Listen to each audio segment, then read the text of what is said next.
สิ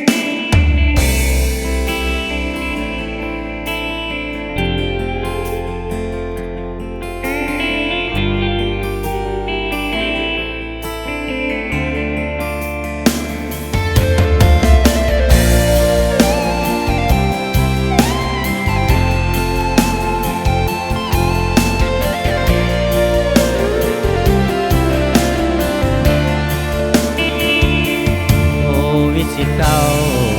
ใครก็เว้าว่าลิดหายแห่งสิ่งที่เจ้าแสดงแห่งนิดให้เห็นทันตาหลายคนกักตัวคอยเฝ้าเจ้าทุกเวลารอวันที่เจ้าจากลาตัวจากภัยสังคมใครก็เว้าว่าอันตรายสิ่งที่เจ้าทำลงไปมีแต่ได้พบปัญหาสังคมวุ่นวายพังทลายย้อนเจ้าหนีข้าพอห้องเถิดนาอย่าได้เปรียบเทียบกันเลย14 วันพ่อแม่พี่น้องประสารอวันจากลาสู่ครอบครัวที่มี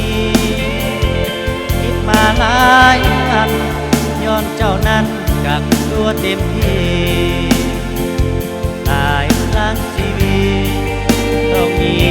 พัดพาจากกันพอแล้วพอเถิดอย่าแพ้อย่าเถิดเลยอีกต่อไปสังคมวุ่นวายก็เชื่อโลกท้ายคือเจ้านี่นะเจ้าอย่าได้คิ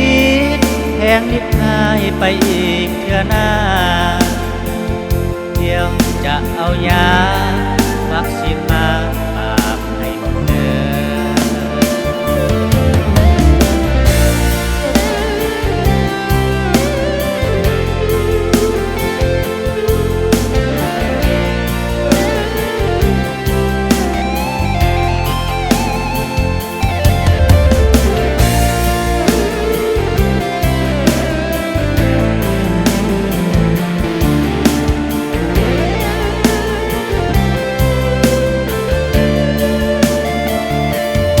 14 วันพ่อแม่พี่น้องประสารอวันจากลาสู่ครอบครัวที่มี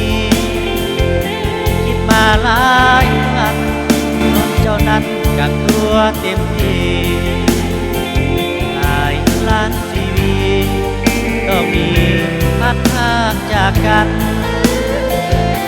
พอแล้วพอเถิดอย่าแพ้อย่าเถิดเลยอีกต่อไปสังคมวุ่นวายก็เชื่อโลกหายคือเจ้านี่นะเจ้าอยากได้คิดแทนนิดหายไปอีกเทื่อหน้าเดี๋ยวจะเอายา